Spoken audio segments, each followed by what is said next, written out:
HSC পরীক্ষা চলছে এবং গত ৩-৪ দিন ধরে আবহাওয়ার যে অবস্থা ছিল, বৃষ্টি এবং পুরো শহর, শুধু তো ঢাকা না, ঢাকা চট্টগ্রাম সহ বড় বড় যে শহরগুলো, সেই শহরগুলো পানির নিচে তলিয়ে গিয়েছিল। আমাদের শিক্ষার্থীরা অনুরোধ করেছিল পরীক্ষাটি একটু পেছানোর জন্য, কিন্তু এই সিদ্ধান্ত নেওয়া হয় নাই এবং যে কারণে আজকে আন্দোলন হচ্ছে, ঢাকায় আন্দোলন হচ্ছে। আমি মাননীয় মন্ত্রীর কাছে প্রশ্ন রাখছি, এইচএসসির মতো একটি অত্যন্ত গুরুত্বপূর্ণ পরীক্ষা, যেটার উপর নির্ভর করে আগামীতে একটা ছেলে বা মেয়ের ভবিষ্যৎ কোন দিকে যাবে, সেরকম একটা পরীক্ষা, এবং ফিজিক্সের মতো কি বলবো, one of the most important subjects যেটা সায়েন্সের জন্য, মাননীয় মন্ত্রীকে দয়া করে বলবেন যে কি সমস্যা ছিল পরীক্ষাটি কিছুদিনের, 2 দিনের জন্য বা 1 দিনের জন্য পিছিয়ে দেওয়ার। ধন্যবাদ মাননীয় স্পিকার। ধন্যবাদ মাননীয় সদস্য। মাননীয় শিক্ষামন্ত্রী। মাননীয় স্পিকার, আপনার মাধ্যমে মাননীয় সংসদ সদস্যকে অশেষ ধন্যবাদ। পরীক্ষা আমরা নিয়ে থাকি সারা বাংলাদেশে।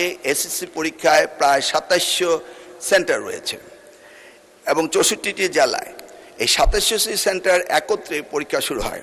ইতিমধ্যে আপনারা শুনেছেন যে চট্টগ্রামে যখন এই ফ্লাড হলো, তখন আমরা একে একে প্রথম রাঙ্গামাটি, বান্দরবন, পরে আমরা খাগড়াছড়ি এবং এরপরে আমরা চট্টগ্রাম পুরা বোর্ডের পরীক্ষা আমরা বন্ধ করে দিয়েছি। আমরা লক্ষ্য করেছিলাম বৃষ্টি হচ্ছিল এবং আমরা মনিটরিং করছিলাম। সেই সাথে মনিটরিংয়ের সময় আমরা 64টি জেলার এসপি এবং 8টি বিভাগীয় কমিশনার এবং প্রত্যেকটি বোর্ডের চেয়ারম্যান, ইউনো সকলের সাথে আমরা কথা বলেছি এবং ওয়েদারম্যান, আমরা ব্রডকাস্টিংয়ের জন্য তাদের সাথেও কথা বলেছি। তারা বলল যে বৃষ্টি হবে না, সেই কথাটি তারা বলেছে। বিকেল 5টা পর্যন্ত আমরা বসে থেকে সিদ্ধান্ত নিলাম যে সকলেই বলল যে ওয়েদার ভালো হবে, সেই জন্য আমরা পরীক্ষা রেখেছি। সকালে ঘুম থেকে উঠেই দেখতে পেলাম কুমিল্লা সরকারি মহিলা কলেজের মাঠ পানিতে ভরে গিয়েছে। সাথে সাথে আমরা মেয়র সাহেবকে, ফায়ার ডিপার্টমেন্টকে, পুলিশকে, ডিসিকে বললাম যে এই পরীক্ষা কেন্দ্রে স্থানান্তরিত করার জন্য। তারা তখন সকলকে নৌকায় করে ওই স্কুলের 5তলা ভবন, সেখানে নিয়ে পরীক্ষা তারা নিয়েছে। আমরা সেটা দেখেছি তাদের দুর্ভোগ। তাছাড়া বাংলাদেশে, সারা বাংলাদেশে আমরা ডিসিদের সাথে কথা বলেছি এবং ইউনিটের সাথে তারা বলেছে যে কোথাও পরীক্ষা কোনো রকম দুর্যোগ ঘটেনি, একটি শুধু কুমিল্লা মহিলা কলেজে ঘটেছে। এবং সেই সাথে ফিজিক্সের প্রশ্ন 6 এবং 7, এই 2টি প্রশ্ন ভুল হয়েছে। মাননীয় স্পিকার, আমরা দায়িত্ব পেয়েছি মাত্র 4 মাস। কোশ্চেন মডারেটর, আগের কোশ্চেন মডারেটর কোশ্চেন করেছিল। আপনি জানেন যে কোশ্চেন মডারেট করতে হলে এই প্রক্রিয়াটি 2 বছর আগে থেকে শুরু করতে হয়।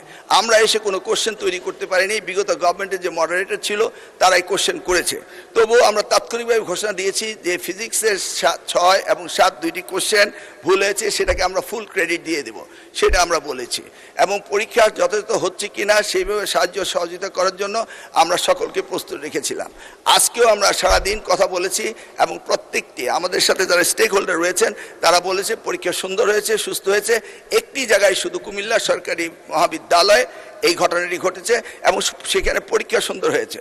আমরা নির্দেশ দিয়েছি যে পরীক্ষা বিলম্বতে শুরু করার জন্য, এবং যে মেয়েটি কাপড় ভিজে গিয়েছিল বাড়ি থেকে কাপড় আনা হয়েছে, 1 ঘন্টা পরে পরীক্ষা নেওয়া হয়েছে এবং পরীক্ষার সময়সীমা বাড়িয়ে দেওয়া হয়েছে।